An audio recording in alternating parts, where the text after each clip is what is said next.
darkness of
I love you.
greater need of bringing souls to Christ than in Jesus' name. Amen. Okay, thank you, EDC. Again, thank you very much for coming out today. I'm going to ask right now to have the Finger family come forward, and they are going to do a special for us.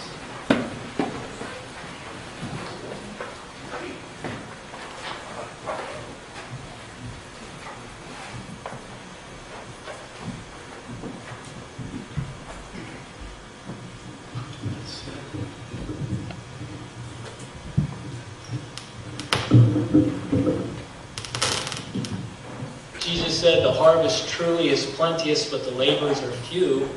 Pray ye therefore the Lord of the harvest that he would send forth laborers into his harvest."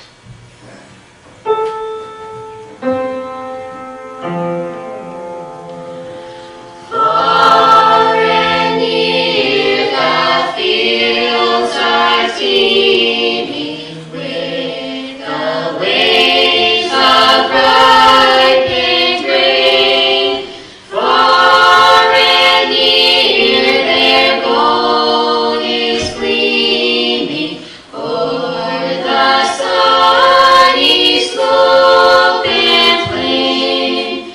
Lord of harvest, send forth reapers, hear us, Lord, to thee we cry. Send them now the sheaves to gather, and the harvest time pass by. Send them forth with morn's first beaming. Send them in the noontide's glare, when the sun's last rays are gleaming. Bid them gather everywhere. Oh, now who thy Lord is sending, gather now the sheaves of gold. Heavenward then at evening wending, thou shalt come with joy untold. Lord of harvest, send forth reapers, hear us, Lord, to thee we cry. Send them now the sheaves to gather, ere the harvest time pass by. Amen.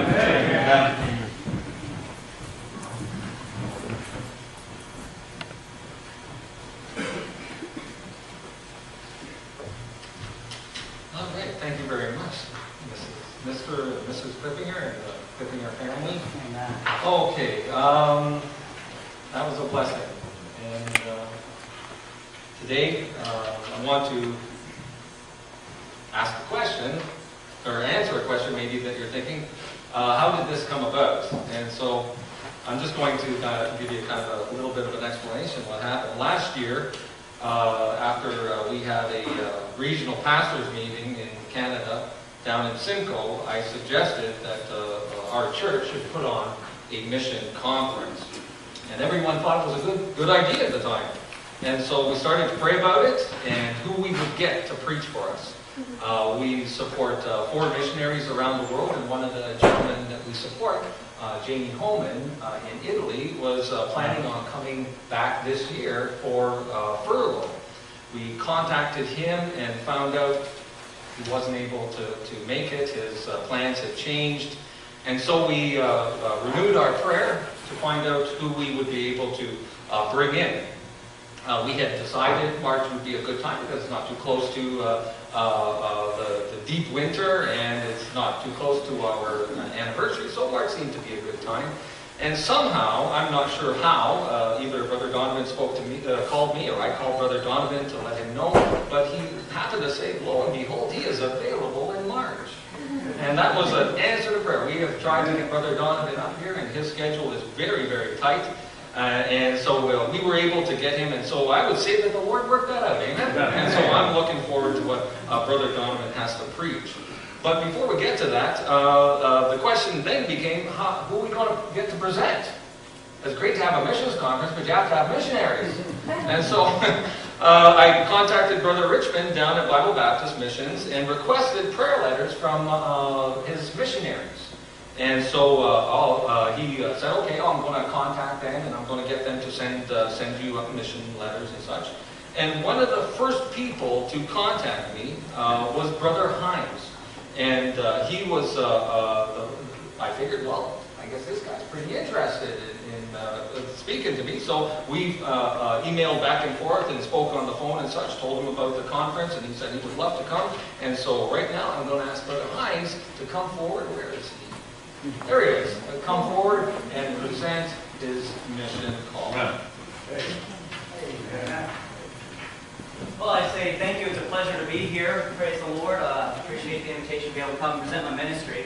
I'd like to say that I have two short videos that they're on about 45 minutes each. So really, they're only about 10 minutes each, but it's neat the way the Lord worked things out. I needed a presentation, and I'm not good at this stuff. I'm not good at computers, and so turned out the second presentation was I do a survey. I try to talk to people in the streets. Where I'm at in Quebec City, it is not easy to talk to people. They don't want to talk about God. So I've got a trick up my sleeve. I've got a little survey that I do. I get out on the streets and I talk to people, and it gets them talking. And somebody that says I only have 5 minutes will spend 15, 20 minutes talking to me, but that's pretty good. And in a 15-minute, sometimes even a 5-minute conversation, somebody who doesn't believe in God at the end winds up surprisingly believing in God many times, and then at least at the very end, they have a clear understanding of the gospel and that God would be reasonable in putting them in hell. That's an accomplishment where I'm at in my neck of the woods. So I got that presentation, and what happened was I was just doing this survey, and this guy wanted to go with me after visiting for Quebec City's 400th anniversary. Quebec City is over 400 years old. It's one of the oldest cities in North America. It was founded back in 1608.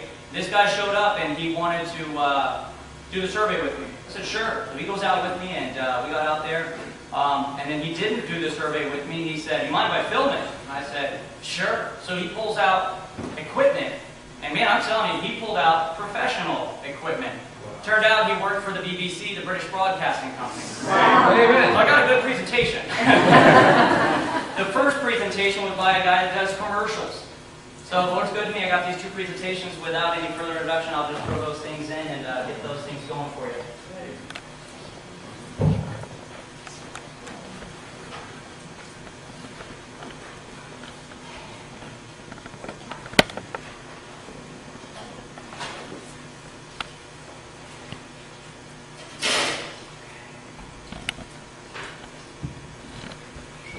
Starting in just a minute.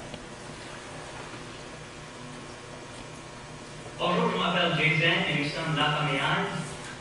Bonjour, mon nom est Gloria. Alors, je m'appelle Alika. Mon nom est Alaka. Et ça fait presque 12 ans que nous sommes ici au Québec. I'm the Hines family, and we've been here for almost 12 years. This is my lovely wife, Tori, my oldest daughter, Alyssa, my middle daughter, Alora, and my youngest, Aaliyah, and we'd like to tell you about our mission here in Quebec. We've been living here in Quebec for almost 12 years now. We spent 4 years doing an understudy and helping another church get started. We've been working independently for the last 7 years in La Ville de Quebec, which is Quebec City. The French-Canadian province of Canada is the largest of Canada's provinces. It is nearly 3 times the size of Texas, which is the largest state in the Union. Set against the backdrop of a predominantly Protestant Canada, Quebec has a history of more than 400 years of staunch Roman Catholic domination. The province of Quebec is an overlooked mission field. What is the first place to come to mind when you think of the mission field? You might think of faraway places like Africa, Asia, or the islands. Christians seem blind to a mission field that is right under their nose. Being bordered by Maine, New Hampshire, Vermont, and New York, you'd think more people would be reminded of Quebec as a mission field. You'd think there'd be more missionaries. But there's only about one independent Baptist church per every 290,000 souls in Quebec, which is by far the fewest number of churches per capita compared to any other province in Canada. The Québécois, the French name for the people of Quebec, make up the second most populated province in Canada, with a population of more than 7.5 million people. Yet, only 0.5% of that population professes to be evangelical Christians. Quebec truly is an overlooked mission field. Well known for its separatist movement, in other words, its desire to separate from the rest of Canada, Quebec was recognized in 2006 by the Canadian government as a nation within a united Canada. With its own history, culture, music, and language, Quebec is very different from the rest of Canada and North America. I come from the warm, sunny shores of Pensacola, Florida, known for its white sand beaches. Many times people here ask me where I'm from. When they find out I'm from Florida, they wonder, why would anyone in their right mind leave Florida to come to Quebec? When they find out I'm a missionary, and for them, it's settled. I have lost them. To them, leaving Florida for Quebec is kind of like leaving heaven for hell. More than 800,000 French Canadians go to Florida every year to escape harsh winter weather. They're known as snowbirds. To them, Florida is heaven on earth. But they ask a very good question. Why would anyone leave heaven on earth for Quebec? Why would a happy American family leave their friends, relatives, home church, and warm, sunny weather to go to a land of freezing French winters? Why leave the white sands of Pensacola for the white snow of Quebec? When I first got to Canada, I was talking with some French Canadians, and when they found out I was from Florida, they welcomed me by saying, "Ah, bienvenue à Franco-Sibérie. Ah, welcome to French Siberia." Through the years that have gone by, I've often thought back to that. A Quebec poet, Gilles Vignon, said, "Mon pays, ce n'est pas un pays, c'est l'hiver." My country isn't a country, it's winter. Why would I want to live in a place where the snow piles up so high during the winter that I can literally walk from my front yard right onto the roof of my house? Why would I want to live in a place where the hearts spiritually are just as cold as the weather? So, just why did we uproot and move to Quebec? Let me tell you why. When I first came to Quebec, I went door knocking 8 hours a day, full-time, for 9 months. I saw firsthand why Quebec needs missionaries. I met person after person who told me about a time when Quebec had priests going door to door. Were they going door to door to give people the message of the gospel? Absolutely not. They were going door to door asking for money. They would also go door to door pressuring families to produce more babies for the Roman Catholic Church. Even though a family may have 10 or 12 children and an unhealthy wife, this was still not enough. They were ordered to produce more children for the Roman Catholic Church. There are many stories of a wife dying while giving childbirth and leaving behind a grieving husband with a dozen children to care for. I heard stories, first-hand accounts, of priests going into people's homes and taking their Bibles, because Bibles were forbidden by the Roman Catholic Church. People told me in some cases that they were allowed to possess a Bible, but it had to be kept locked so that it could not be opened. French Canadians were kept in fear of the maudits protestants, or cursed Protestants as we were called. They were even told not to walk on the same side of the street as a Protestant church. The oppressive abuse of the Roman Catholic Church in Quebec is common knowledge and eventually led to La Révolution Tranquille, the Quiet Revolution, in the 1960s. This was a non-violent revolution which replaced the Roman Catholic Church with humanism and has left Quebec in the tragic condition it is in. Today, teenagers generally don't believe in God. Telling them about God is like telling them about Santa Claus or the Easter Bunny. To them, God and religion are all a bunch of lies that people used to believe, but we know better now. 95% of Quebecois that I personally surveyed do not believe that God punishes sin. When asked if men as bad as Hitler are in heaven, the answer is almost always yes. The Quebec mindset is that it's God's job to forgive. Quebec is the least religious region in the Americas and one of the least religious regions in the world. Church attendance in the 1950s, before the Quiet Revolution, was around 90%. Now, only 11% attend church once a month, putting Quebec in the lowest percentage in the entire continent of North America. Unbelievably, the Quebecois still see the Roman Catholic Church as the true church and true Christianity. Anything else is a cult. When I speak to them about the Lord, I'm quickly accused of being a Jehovah's Witness. As I try to dispel this notion, the common reply is, c'est tout pareil, oh, it's all the same. They see Baptists, Jehovah's Witnesses, Mormons as all the same. As far as they're concerned, they're all Protestants. The Quebec mentality is that Christianity didn't work. Humanism has replaced Catholicism, and they're convinced that it's working just fine. But is it really? According to Statistics Canada figures, the province of Quebec has the highest percentages for divorce, abortion, couples living together outside of marriage, and out-of-wedlock births, the highest percentages for all of Canada. Quebec's suicide rate ranks not only as the highest in Canada, but also as one of the highest in the industrialized world. I don't think humanism is working out too well for them at all.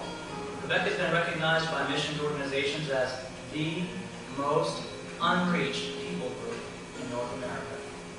My desire is to get them to see the Bible as the solid foundation upon which to build a society.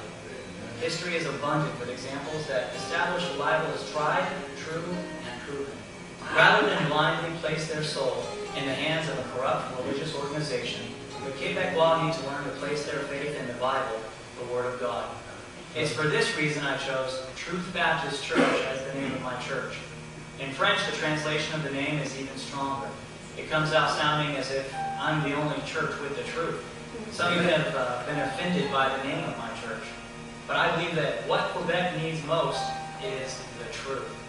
I live in a relativistic society that rejects the notion of absolute truth. I've even talked with Christians here that believe we only have a percentage of the truth. Here in Quebec, it's acceptable to believe nearly anything. Just don't believe that you have the one and only unique truth that everyone else needs. The problem is, that's exactly what I believe.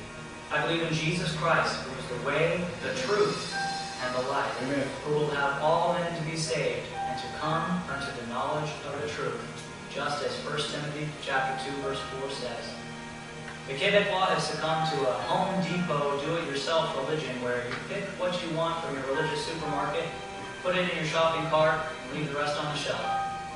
The idea of absolute truth does not even enter the equation. A Quebecois typically might believe in Jesus, but reject the doctrine of hell or any kind of final judgment. And yet, at the same time, he might believe in reincarnation. They see no irreconcilable differences whatsoever. Out of this hostile environment has come a small, upcoming group of believers, which is Truth Baptist Church. So, what am I doing about the condition Quebec is in? What am I doing to reach the Quebecois? Everything I can. I actively witness, I do surveys, pass out tracts, I pursue contacts. I hold Bible studies, invite people to church, and of course regularly teach and preach the Word of God. Thank you so much for taking the time to consider our ministry and to give some interest to this video. I hope to have transferred my burden for the field of Quebec to your hearts. And we're the Hines family. We covet your prayers and support. Thank you very much. Amen. Amen. Did they have any questions while I get together this last DVD? Something you'd like to say?